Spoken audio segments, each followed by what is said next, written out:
देखिए के पाठक का दिमाग खराब हो गया है।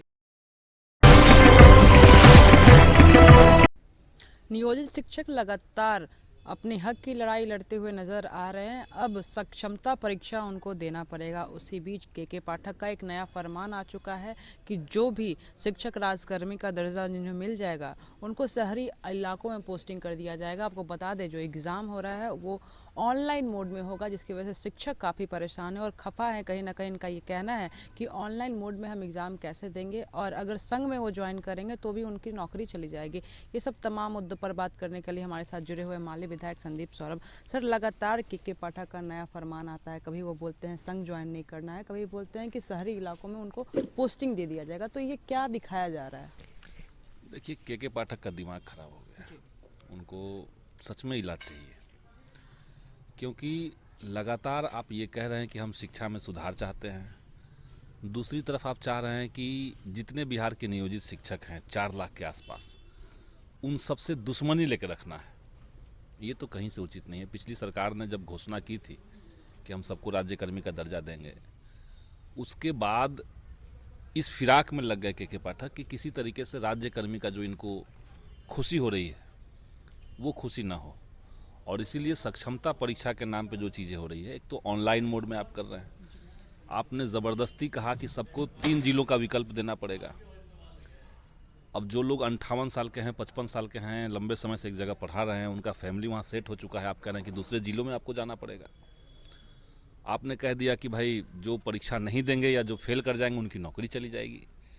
तो नौकरी को माने गर्व वाली नौकरी बनाने की बात थी, सम्मानजनक नौकरी की बात थी, नियोजित शिक्षकों को राज्यकर्मी देने की बात थी, नौकरी छीन लेने की बात तो नहीं हुई थी। पिछली सरकार में जब बैठक हुई थी हम लोग की, महागठबंधन के तमाम दलों की, माननीय मुख्यमंत्री जी उसमें थे, वहाँ पे ये बात नहीं हुई थी। उन्होंने कहा था बहुत मामूली सी परीक्षा होगी, सारे शिक्षक फेल पास कर जाएंगे, नहीं करेंगे तो अगली बार देंगे, अगले बार देंगे, देते रहेंगे, पास कर ही जाएंगे। यहाँ तक बात हुई थी। अब कह रहे हैं कि नहीं, आपको 3 अटेम्प्ट लेना है, 3 अटेम्प्ट में अगर आप फेल कर गए तो आपकी नौकरी खत्म।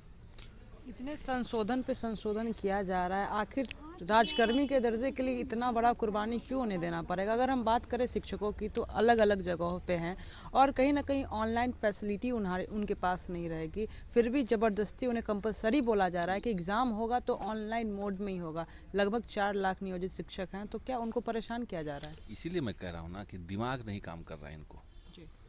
इनको लग रहा है कि वो बिहार के 4 लाख नियोजित शिक्षकों को लगातार परेशान करेंगे और सब लोग चुप रह जाएंगे। कोई बोलेगा तो नौकरी छीन लेंगे, सस्पेंड कर देंगे, शो कॉज दे देंगे, नोटिस दे देंगे। इसके बावजूद बिहार के नियोजित शिक्षक चुप नहीं बैठेंगे। और हम लोग जब संघर्ष करके मामले को यहाँ तक लेकर के आए हैं तो हम लोग तो चुप बैठने नहीं जा रहे हैं। अभी बिहार विधानसभा का सत्र जब शुरू होगा उसके बाद हम लोग लगेंगे इसमें, और सरकार से हम लोग मांग करेंगे कि ये जो फालतू का जितने फरमान लाए हैं उसको रद्द किया जाए और बिना शर्त राज्यकर्मी का दर्जा दिया जाए। विधानसभा घेराव की भी बात की जा रही है, वहीं पे उनको बोल दिया गया है कि अगर जो भी शिक्षक हैं पार्टिसिपेट करेंगे तो उन पे एफआईआर हो जाएगा। तो कहीं ना कहीं इनको इस चीज़ के लिए भी डराया जा रहा है कि अपने हक की लड़ाई नहीं लड़ सकते हैं। ये गलत है।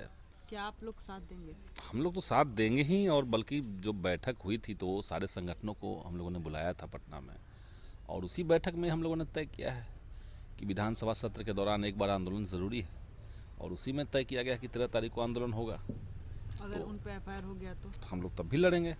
देखिए, अब ऐसे नौकरी छिनवाइए या वैसे नौकरी छिनवाइए, टीचर को डर छोड़ना पड़ेगा। अगर सक्षमता परीक्षा के नाम पर ही आपकी नौकरी छीनने की तैयारी चल रही है, आपका अपमान चल रहा है, आपको ज़बरदस्ती दूसरे जगह पे भेजा जा रहा है, जो शिक्षक कंप्यूटर नहीं जानते हैं उनका कोई गुनाह तो नहीं है, क्योंकि जब वो शिक्षक बहाल हुए थे उस समय तो कंप्यूटर अनिवार्य नहीं था। तो वहाँ पे आप कह रहे हैं कि नहीं, सबको कंप्यूटराइज एग्ज़ाम देना पड़ेगा एमसीक्यू पैटर्न पे। कैसे देना पड़ेगा? जिसको नहीं कंप्यूटर चलाना आता है वो क्या करेंगे? जो प्राइमरी में बच्चों को पढ़ा रहे थे, हिंदी में, मैथ, इंग्लिश, मनोहर पोथी पढ़ा रहे थे, उनसे आप कह रहे हैं कि आपको कंप्यूटर से परीक्षा देना पड़ेगा।